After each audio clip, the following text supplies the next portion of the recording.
My name is Sam Vaknin.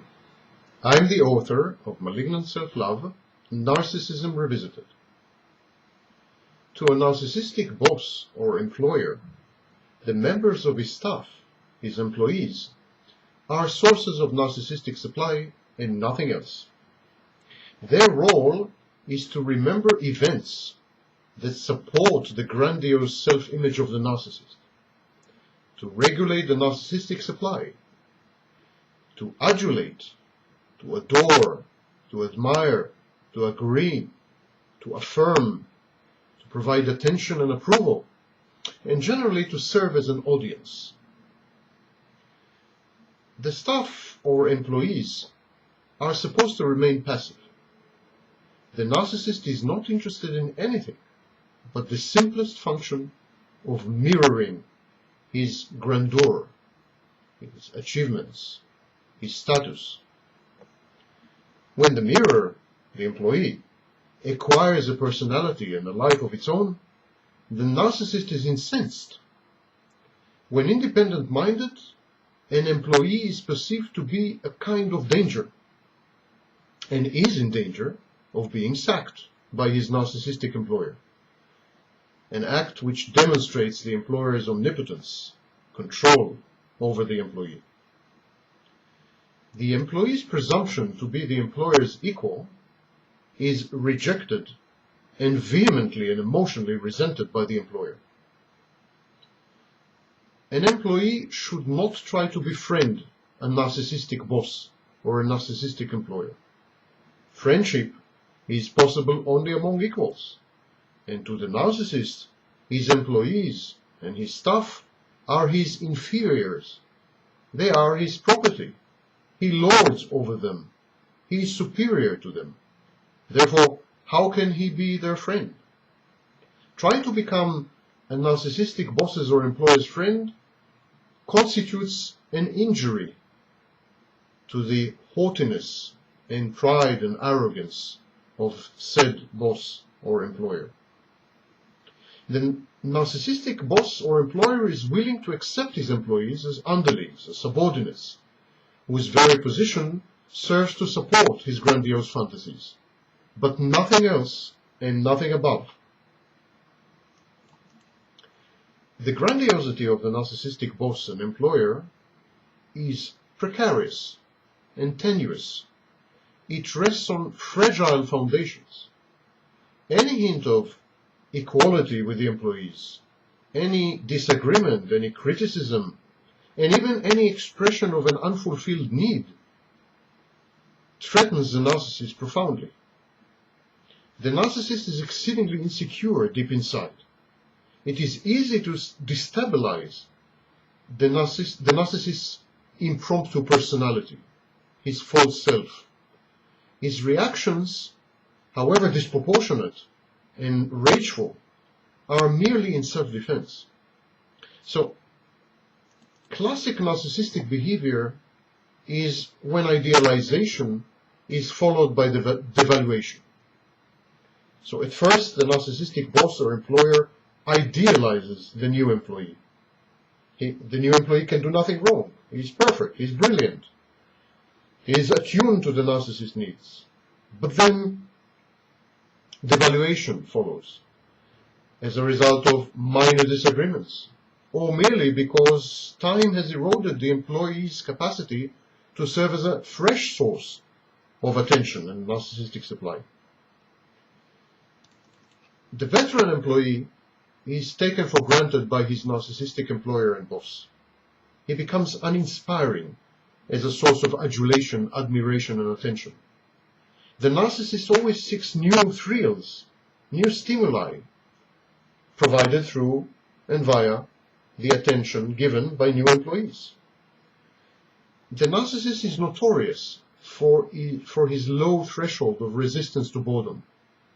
His behavior is impulsive. His biography is chaotic precisely because of his need to introduce uncertainty and risk into what he regards as stagnation or slow death. In other words, routine. Narcissists abhor routines. Most interactions in the workplace, though, are part of the rut. They are routine. and thus constitute a reminder to the narcissist that he is, quote-unquote, stagnating, shackled, imprisoned, unappreciated, unable to realize his untapped potential. The routine workplace deflates the narcissist's grandiose fantasies. So narcissists do many unnecessary, wrong, and even dangerous things in pursuit of restoring and stabilizing their inflated self-image. Narcissists feel suffocated by intimacy, or by the constant reminders of real, nitty-gritty world out there. It reduces them. It makes them realize the gap between their fantasies and reality. It is a threat to the balance of their personality structures, the false self, which is invented and confabulated and concocted, and the true self, which is dilapidated and dysfunctional. So they treat routine and everyone connected to that routine as a menace. Narcissists forever shift the blame, they pass the buck, and they engage in cognitive dissonance. They pathologize the other by projecting onto him or her frailties, weaknesses, failures. They foster feelings of guilt and shame in their employees and their subordinates, and use this guilt and shame to manipulate them. They debase and humiliate their staff in order to preserve their own sense of superiority. They are pathological liars. They think nothing of confabulating or pathologically telling lies because their very self is false. They are their own confabulation.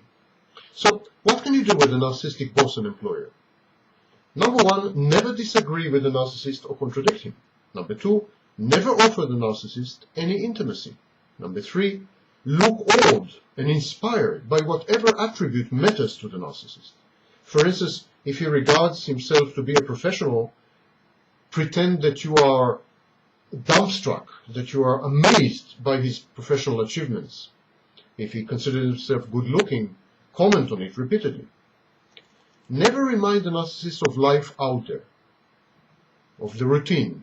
And if you do, connect it somehow to his sense of grandiosity. You can aggrandize even ordering office supplies.